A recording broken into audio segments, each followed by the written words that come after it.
ಓಂ ನಮೋ ನಾರಾಯಣ. ಓಂ ನಮೋ ನಾರಾಯಣ. ಈಗ ನನ್ನ ಹೆಸರು ನಾಗೇಂದ್ರ ಪಂಡಿತ್ ಅಂತ. ಇವಾಗ ನಾನು ಒಂದು ಸಣ್ಣ ವಿಷಯ ಒಂದು ದೊಡ್ಡದಾಗಿ ಹೇಳೋಣ ಅಂತ ಇಚ್ಛೆ ಪಟ್ಕೊಂಡ್ಬಿಟ್ಟಿದ್ದೆ.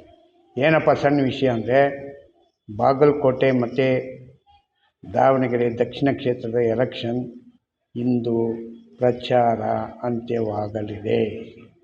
ಇವತ್ತು ಒಂದು ದಿವಸ ಮಾತ್ರ ಪ್ರಚಾರ, ನಾಳೆ ಇದರ ಪ್ರಚಾರನಿಗೆ ಮಾಡೋಂಗಿಲ್ಲ.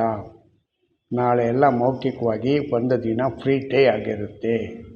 ಅದರಲ್ಲಿ ಇವತ್ತು ನನಗೆ ಬಂದಿರತಕ್ಕಂಥ ಸುದ್ದಿ ಪ್ರಕಾರ ಎರಡೂ ಕ್ಷೇತ್ರಗಳು BJP ಭರ್ಜರಿ ಬಹುಮತದೊಂದಿಗೆ, ಅವರು ಹೇಳ್ತಾ ಇರೋದು ಮತ್ತು ಈ ವಿಡಿಯೋಗಳಲ್ಲಿ ಆಗ್ತಾ ಇರತಕ್ಕಂಥ ವಿಷಯಗಳ ಪ್ರಕಾರ ಒಂದು ಕ್ಷೇತ್ರಕ್ಕೆ 25,000ಕ್ಕಿಂತ ಕಮ್ಮಿ ಇಲ್ಲ BJP ಅಷ್ಟು ಹೈ ಬಹುಮತದಿಂದ ಗೆಲ್ಲುತ್ತೆ ಅಂತ ಹೇಳ್ತಾವ್ರೆ. 25 ಬೇಡ, ಅವರು ಬರೀ 5 ಮತದಿಂದ ಗೆಲುವೇ. ಅರ್ಥ ಆಯ್ತಾ? ಆದರೆ ಈ ದಬ್ಬಾಳಿಕೆ ರಾಜಕೀಯ ಇದೆಯಲ್ಲ, ಅಂತ್ಯ ಆದರೆ ಸಾಕು. ಯಾರಿಗೆ ಗೊತ್ತಾಗಬೇಕು ಇದು? ನಮ್ಮ DK ಶಿವಕುಮಾರ್ಗೆ ಗೊತ್ತಾಗಬೇಕು.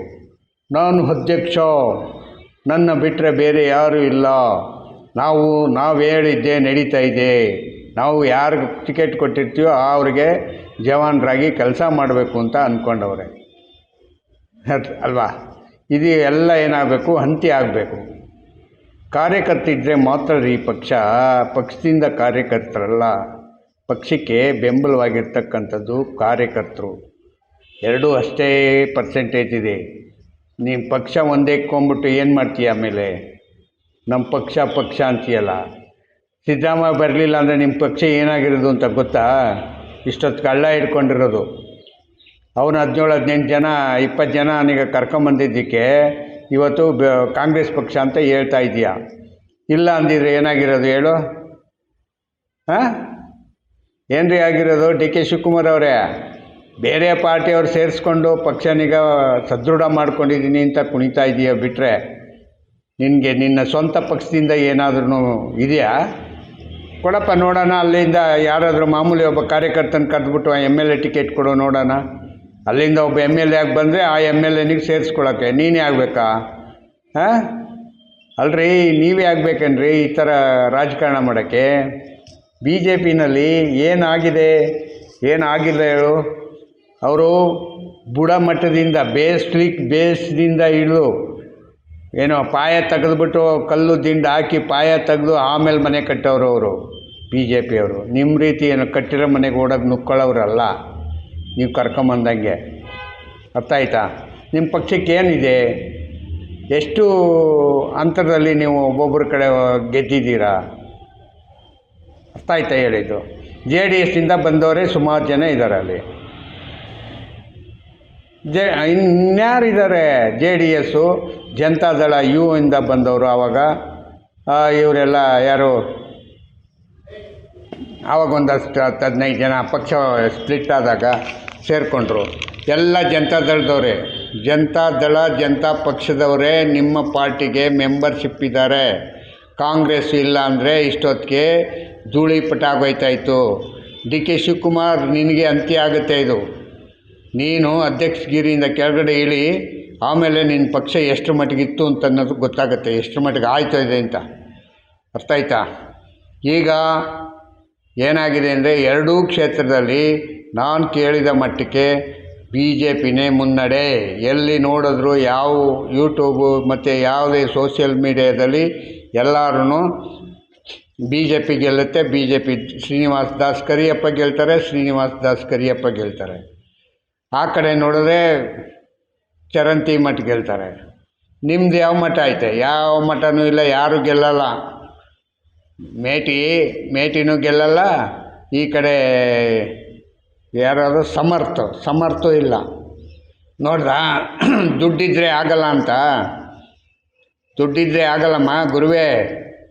ಅವನು ಶ್ರೀನಿವಾಸ್ ದಾಸ್ ಕರಿಯಪ್ಪ ಗೆಲ್ಲೋದೇ ಬೇಡ, ಆದರೆ ನಿಮಗೆ ಫೈಟ್ ಕೊಟ್ಟವನಲ್ಲ, ಆ ಫೈಟ್ಗೆ ಅಷ್ಟೇ ಅರ್ಧ ನಡುಗೋಗಿರ್ತೀರ ನೀವು.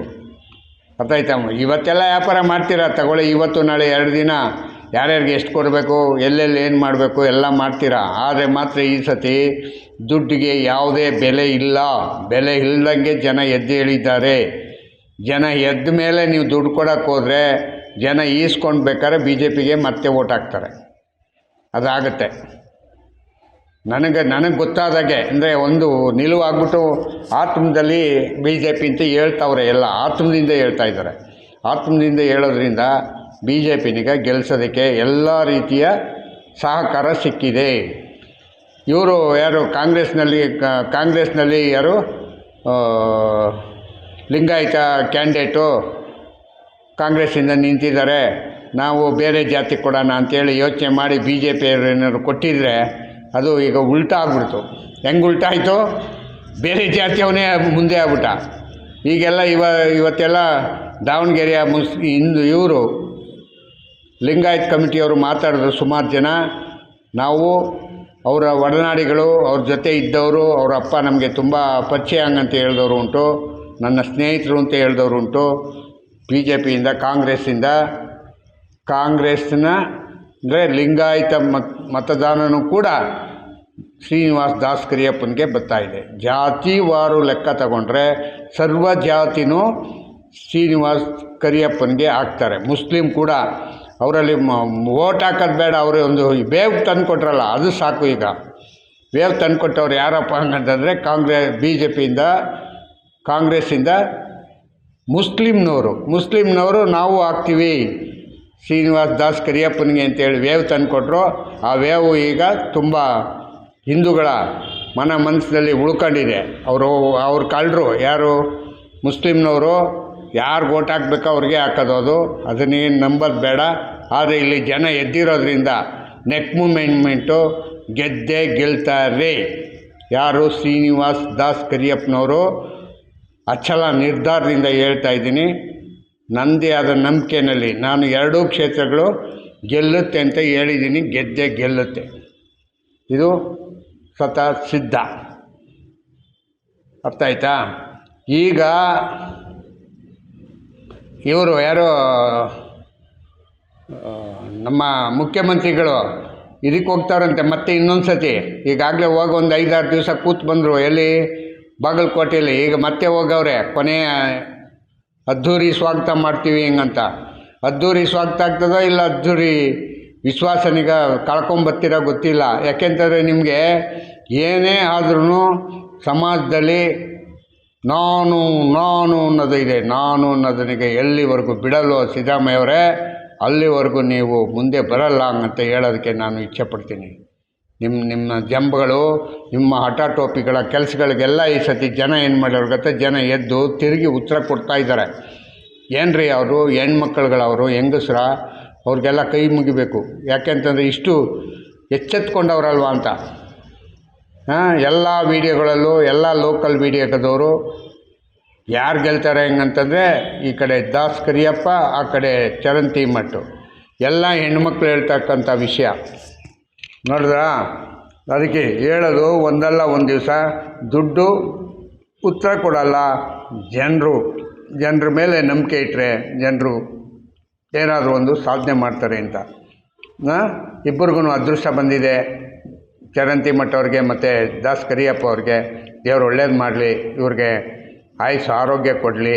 ಮತ್ತು 5 ವರ್ಷ ಅಲ್ಲ 2 ವರ್ಷ ಒಳ್ಳೆ ಕೆಲಸ ಮಾಡಲಿ.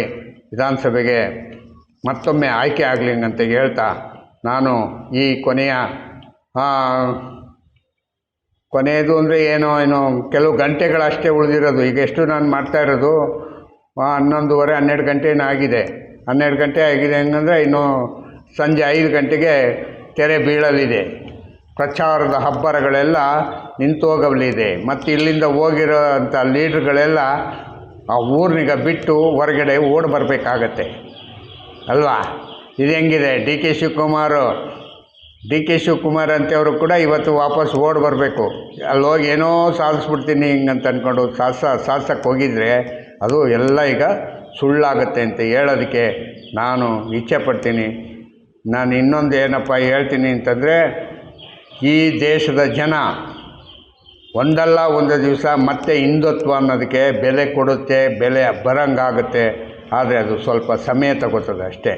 ಈ ಸಮಯ ತಗೊಳ್ಳೋದ್ರವರೆಗೆ ನೀವು ಎಲ್ಲರೂ ಕಾಯಬೇಕು. ಪಂಚ ಗ್ಯಾರಂಟಿಗಳು ಎಲ್ಲೂ ಯಾವತ್ತೂ ಅದು ಏನು ಗ್ಯಾರಂಟಿಯಾಗಿ ಉಳಿದಿಲ್ಲ ಅದು ಆ್ಯಕ್ಚುಲಾಗಿ. ಅದು ಆ್ಯಕ್ಚುಲಾಗಿ ಈಗೇನು ಎಲ್ಲ ಹೇಳ್ತಾ ಇರೋದ್ರ ಪ್ರಕಾರ ನೋಡಿದ್ರೆ ಗ್ಯಾರಂಟಿ ಯಾಕೆ ನಾವು ಕೊಡು ಅಂತ ಕೇಳಿದ್ವಾ ಅಂತ ಹೇಳ್ತಾವ್ರೆ. ಆ ಥರ ಜನ ಹೇಳ್ತಾವ್ರೆ ಅಂತಂದರೆ ಇವ್ರಿಗೂ ನಾಚಿಕೆ ಆಗಬೇಕಲ್ವಾ? ಹಾಂ, ಏನೋ ಒಂದು ಪಕ್ಷನಿಗ ಇನ್ನೊಂದು ಪಾರ್ಟಿನಿಗ ತುಳಿಯೋಕ್ಕೋಸ್ಕರ ಮಾಡಿದ್ರೆ ಇದು ಸಾಧ್ಯ ಆಗಲ್ಲ. ಕೆಲವು ಸತಿ ಅವ್ರದ್ದೇ ಆದ ಸ್ವಂತ ನಿರ್ಣಯಗಳಿಂದ ಅವರು ಮೇಲೆ ಬರ್ತಾರೆ, ಮೇಲೆ ಎದ್ದೇಳ್ತಾರೆ ಅನ್ನೋದನ್ನೀಗ ಮರ್ತ್ಬಿಟ್ಟಿದ್ದಾರೆ ಸಿದ್ದರಾಮಯ್ಯವರು. ನಿಮ್ಮ ಗ್ಯಾರಂಟಿಗಳೆಲ್ಲ ಧೂಳಿಪಟ ಆಗಲಿದೆ. ವಿಧಾನಸಭೆಯಲ್ಲಿ ಇದು ಚರ್ಚೆಗೆ ಗ್ರಾಸ್ತವಾಗುತ್ತೆ. ಈ ವಿಷಯ ಚರ್ಚೆಯ ವಿಷಯವಾಗುತ್ತೆ. ಈ ಎರಡೂ ಎಲೆಕ್ಷನ್ಗಳು ತುಂಬ ಚೆನ್ನಾಗಿರುತ್ತೆ. ನೀವು ಇಷ್ಟನ್ನು ಹೇಳಿ ನಾನು ನನ್ನ ಮಾತನ್ನೀಗ ಮುಗಿಸೋದಕ್ಕೆ ಪ್ರಯತ್ನ ಪಡ್ತೀನಿ. ಮತ್ತು ನೀವೆಲ್ಲರೂ ಒಂದೇ ಒಕ್ಕರಲಿಂದ ಬಿ ಜೆ ಪಿಗೆ ಯಾರಿಗೆ ಕೊಡಬೇಕು ಅಂದ್ಕೊಂಡಿದ್ದೀರ ಅವ್ರಿಗೆ ಮತ ಕೊಡಿ ಹಿಂಗಂತ ಕೇಳೋದಕ್ಕೆ ನಾನು ಇಚ್ಛೆಪಡ್ತೀನಿ. ಬಿ ಜೆ ಪಿಗೆ ಕೊಡಿ, ಅದರಲ್ಲೇನು ಅವಮಾನ. ನಾನೇನು ಯೂಟ್ಯೂಬರ್ನಾಗೆ ಏನು ಒಂದು ಪಾರ್ಟಿ ಕ್ಯಾನ್ವಾಸ್ ಮಾಡ್ತಾಯಿಲ್ಲ. ನಾನು ಈಗ ಜನರು ಏನು ನಾಡಿ ಮಿಡ್ತಾ ನೋಡಿ ಮಾತಾಡ್ತಾ ಇದ್ದೀನಿ. ಎಲ್ಲ ಟಿ ವಿಯವ್ರು ಹೇಳ್ತಾರಲ್ಲ ಹಂಗೆ ಡವ್ ಎಲ್ಲ ಮಾಡಲ್ಲ, ನಾನು ಡವ್ ಎಲ್ಲ ಮಾಡೋದು ಬರೋಲ್ಲ.